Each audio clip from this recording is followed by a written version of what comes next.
Alright, so quick disclaimer. I don't actually know anything about Megatronus the Fallen other than uh, this guy really likes him a lot, and that was almost the entire plot of the Transformers 1 movie. And he looked really, really cool in the Michael Bay films. But we're not talking about the Michael Bay version. Today we are talking about the leader class, Megatronus the Fallen, from the Age of the Primes line.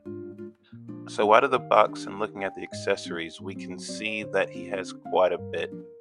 He has this 3-piece lance, sword, axe, javelin thing. Pretty nice size. These tips are made out of this really flimsy, flexible plastic.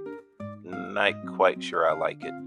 I mean, it looks good, and I understand why they made it this. Lots of sharp pointies, but yeah, really flimsy. Not the biggest fan. Up next, we have this rocket launcher type box that mounts onto his shoulder via a ballpoint attachment. Also, he comes with a sword, the other side of the 3-point lance weapon he's got. He also comes with a lot of these flame attachment points that kind of plug in. They look really nice. 2 of these big ones and 2 of these small ones that just plug into his various attachment points. They look pretty good overall. Not much more to say about those. Comes with a gun barrel that mounts on his shoulder when not in use, but it can also plug into the arm cannon proper. Taking a look at the arm cannon, you can see it's got this really nice logo, the Megatronus logo, in this red paint. There's that yellow furnace stuff running up the side. Overall, pretty nice accessory. So, attaching it to the figure fits right in on his arm there. Take the gun barrel, stick that in his back. Yep, looks nice.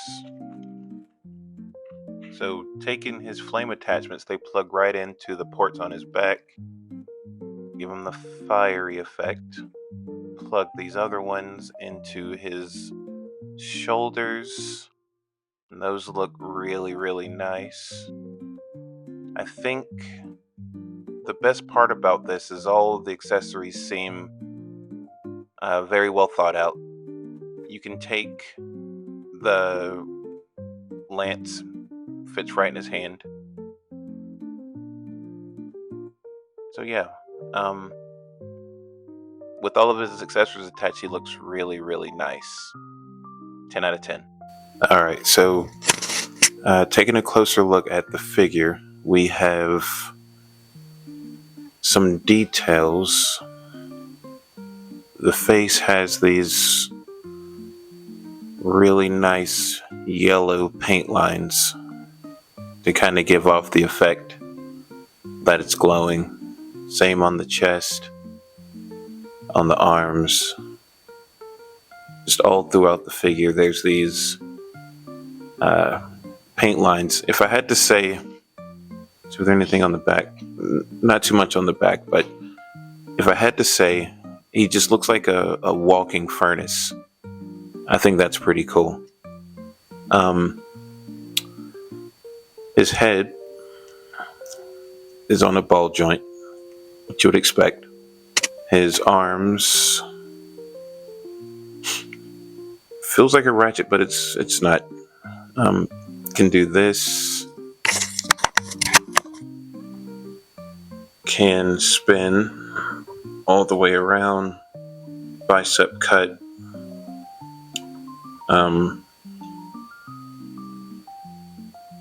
about that much. Arm, hands can do this. They open or gripping the weapons. These shoulder attachments move. They kind of get out of the way. They're on ball joints.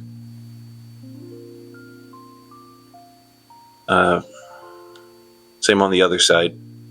Side skirts pop out. Nothing for the flat. These out of the way. Can easily do the splits. About that much leg. About that much foot. And that for the pivot. So overall, for a figure that's this size, I'd say that its articulation's pretty good. You're going to be able to pose this guy pretty much however you like.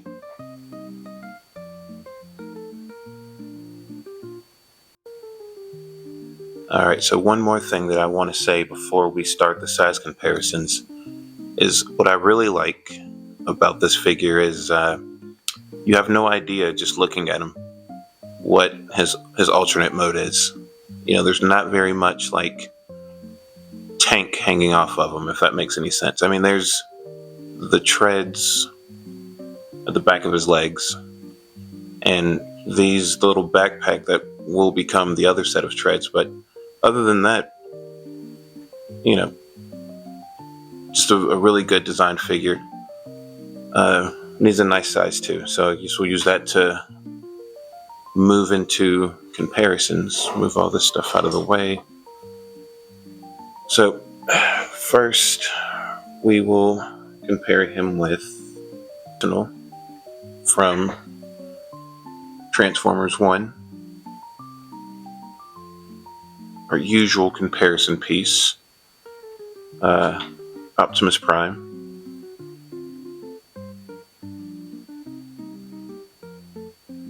And then to Solus, and she's tiny.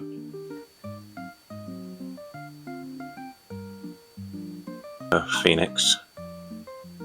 So he's kind of big. I think he's, for the first time in a long time, I think he's actually worth the leader class price that they charge. I'm pretty sure he was close to 50, if not a little bit more than 50. I don't quite remember.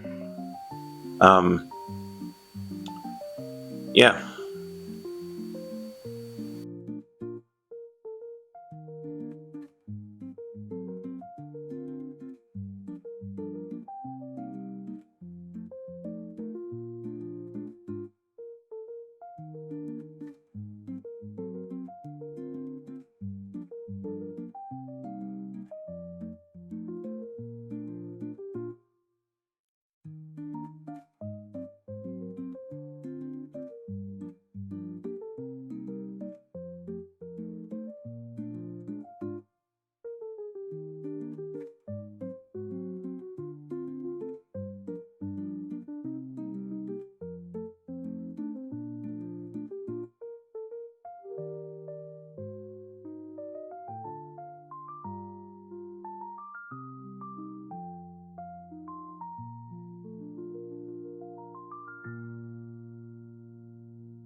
Alright, so after that lengthy and not too complex transformation, we have him here in his tank mode.